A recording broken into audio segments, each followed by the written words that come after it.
They have always told us that the Roman Empire collapsed in chaos and ruins, right? Well, the sea has just spat out evidence that says the complete opposite. Archaeologists in Sicily have recovered the Marausa II, a merchant ship from 1700 years ago, found just 2 meters deep.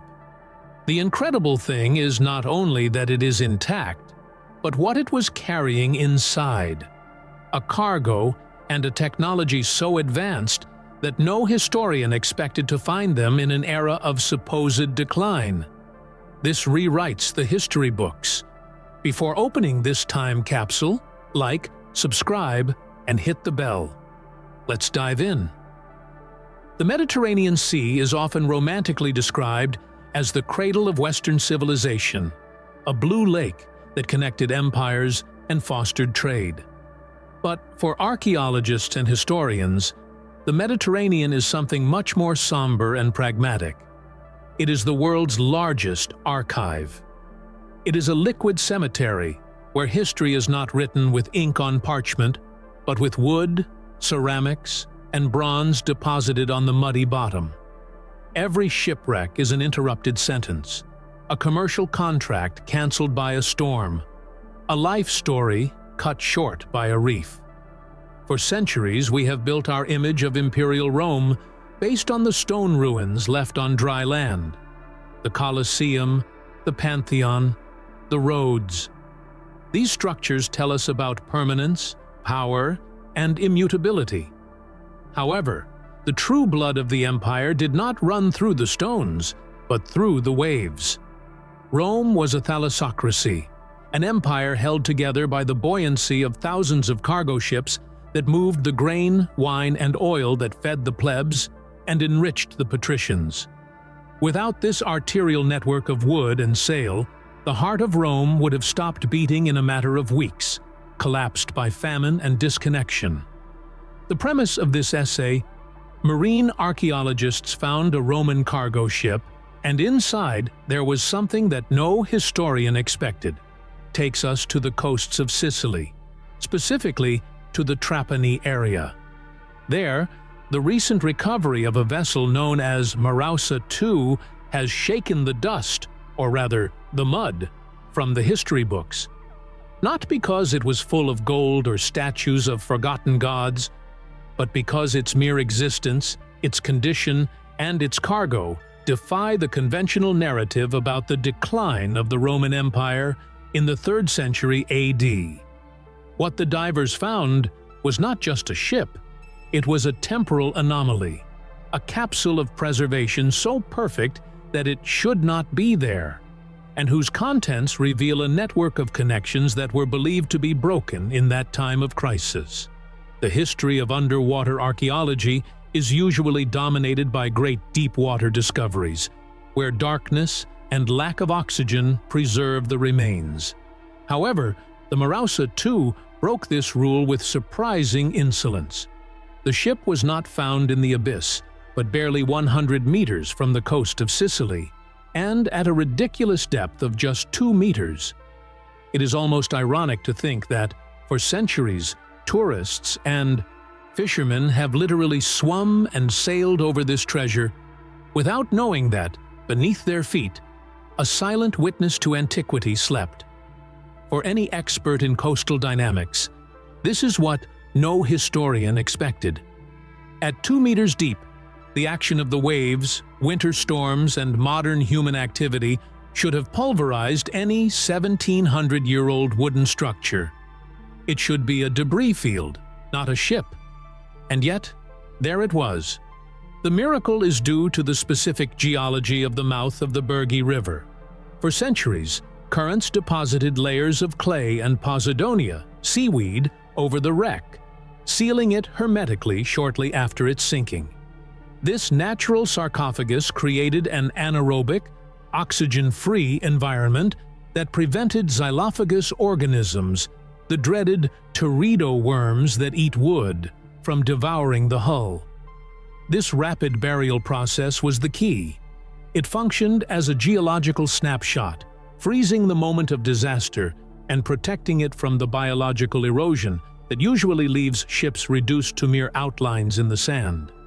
When archaeologists from the Soprintendenza del Mare of Sicily began excavating, they realized they were not dealing with fragments. They were dealing with a twin. Years earlier, the Marausa one had been found nearby. The appearance of the Marausa too confirmed that this beach was not a place of random accidents, but perhaps a forgotten port, or a treacherous navigation area that had captured, like a flytrap, perfect examples of Roman naval engineering. Furthermore, the area is historically vibrant. Let's not forget that these waters were the scene of the Battle of the Aegates Islands centuries before, making this seabed a palimpsest of overlapping conflicts and commerce. The information provided by National Geographic highlights the titanic complexity of extracting this treasure from the water. You cannot simply tie a rope to a Roman ship and pull.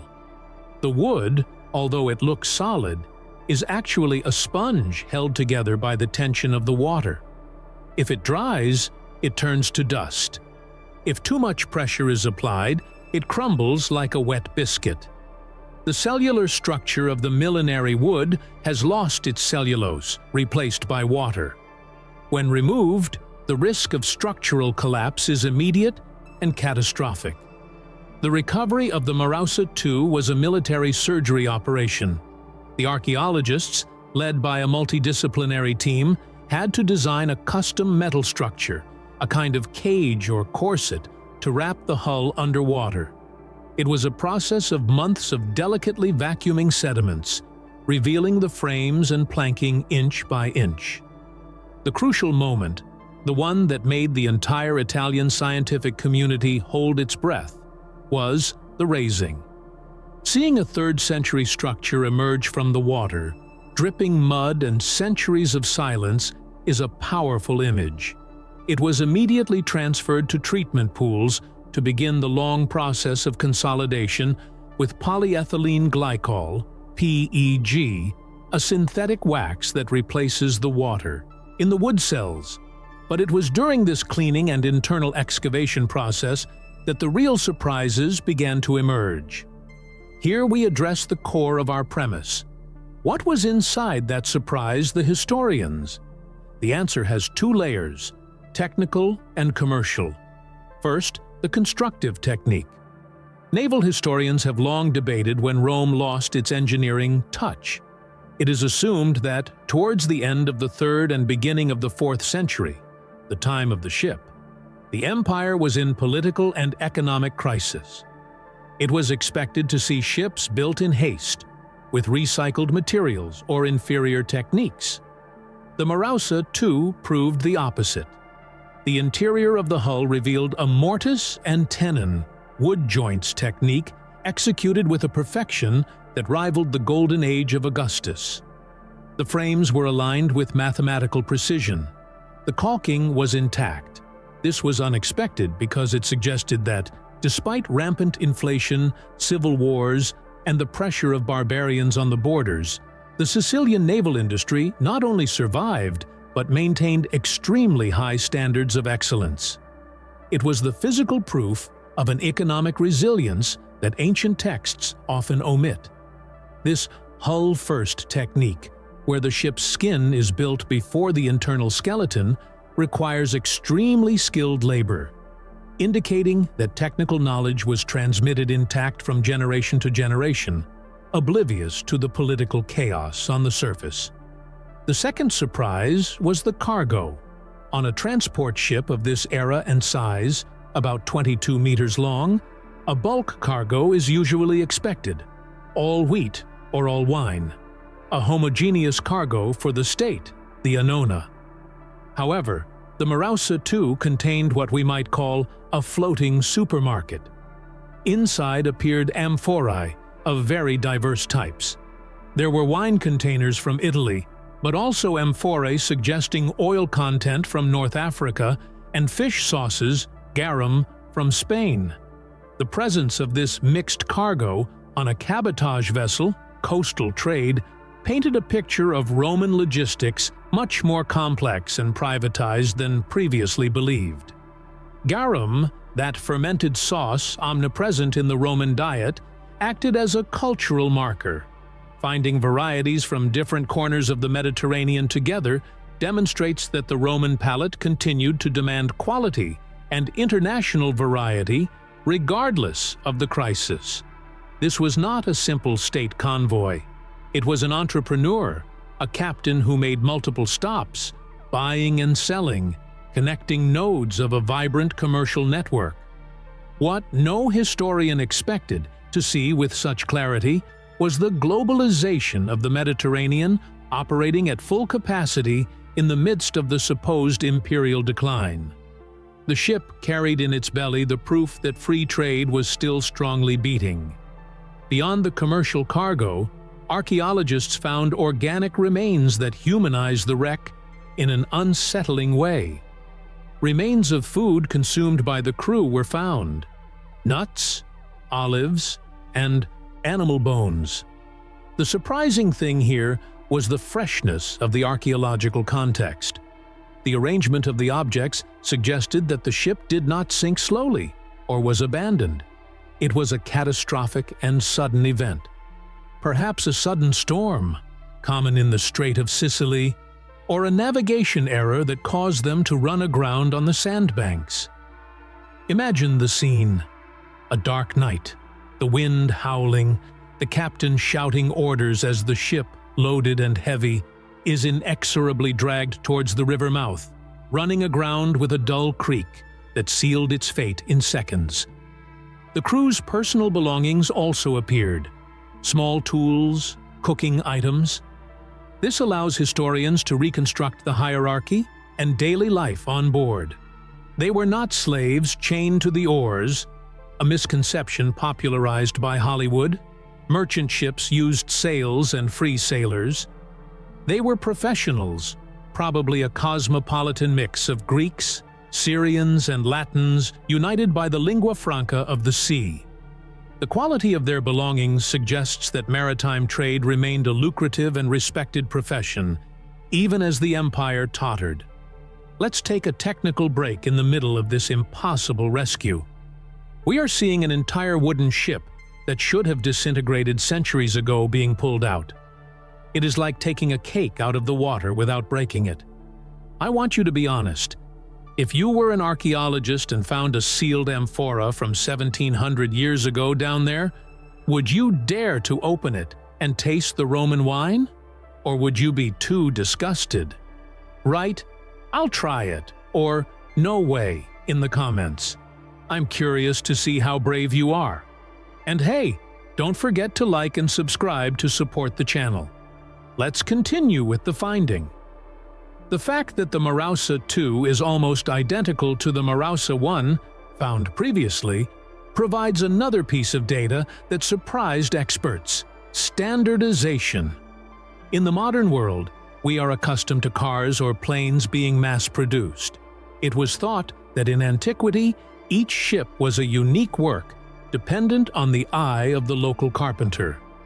But finding two twin ships in the same area suggests something much more advanced: industrial shipyards working with predefined plans or templates. This implies an almost modern repair and maintenance capability. The parts were interchangeable. This changes our understanding of Rome's industrial capacity. It suggests that classes of ships existed, tested, and replicated models to maximize efficiency and minimize the cost and time of repair. If the rudder of a Marausa broke, you could use the spare part from another. This logistical mentality is incredibly modern and demonstrates that Roman bureaucracy and engineering had reached a level of systemic sophistication that the West would not see again until the Industrial Revolution. To understand why this discovery is so impactful, we must look at the backdrop.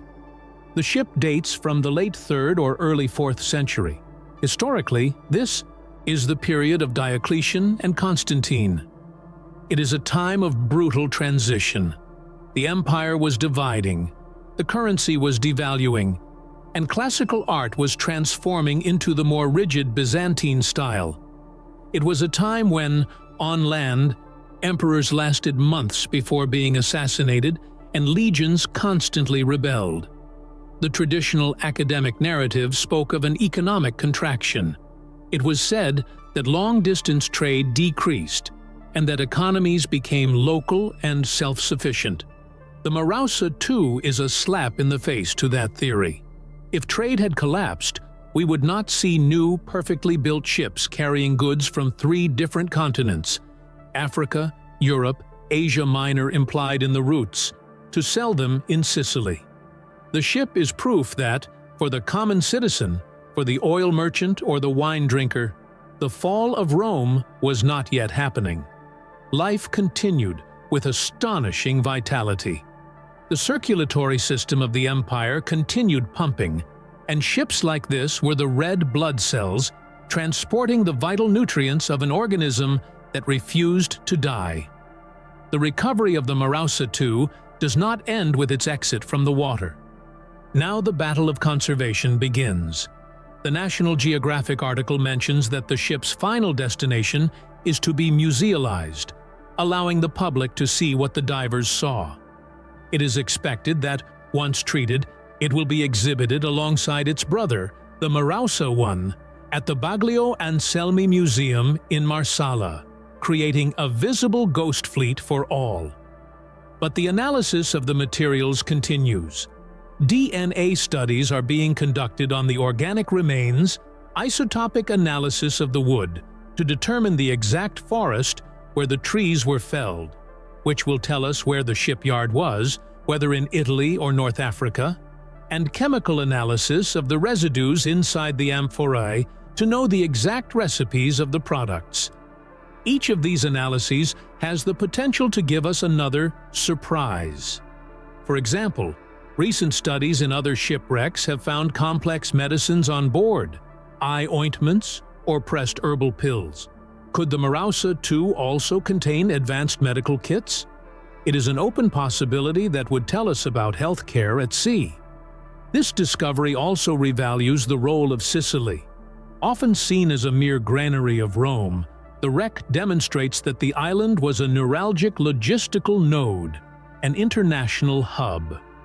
The richness of the cargo implies that there was a sophisticated consumer market on the island capable of buying high-quality imported products, not just subsisting on local ones. The finding location, near Trapani, suggests trade routes that avoided the open sea at certain times of the year, preferring safe cabotage.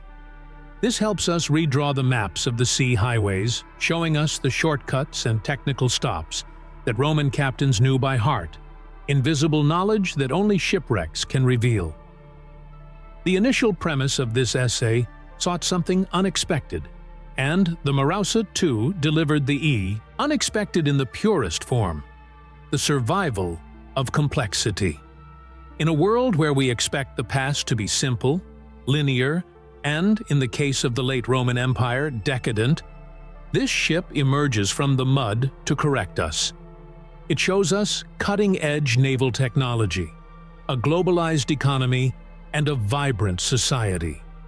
What the archaeologists saw, and what the historians now tell us, is that the end of an era does not happen overnight. Even when emperors were falling and borders were burning, carpenters continued to choose the best wood, merchants continued to seek the best garum, and sailors continued to entrust their lives to marvelous ships. The Marausa II, with its intact hull and its polyglot cargo, is a monument to human tenacity. It is not just a cargo ship, it is a testament to the resilience of civilization. And perhaps the greatest surprise it held inside was not a physical object, but a lesson that even in the darkest times of history, ingenuity, commerce, and human connection find a way to stay afloat.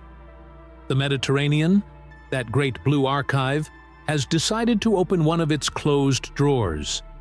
And in doing so, it has reminded us that history is not written in stone, but is waiting, patiently, under 2 meters of sand and water, ready to be rewritten.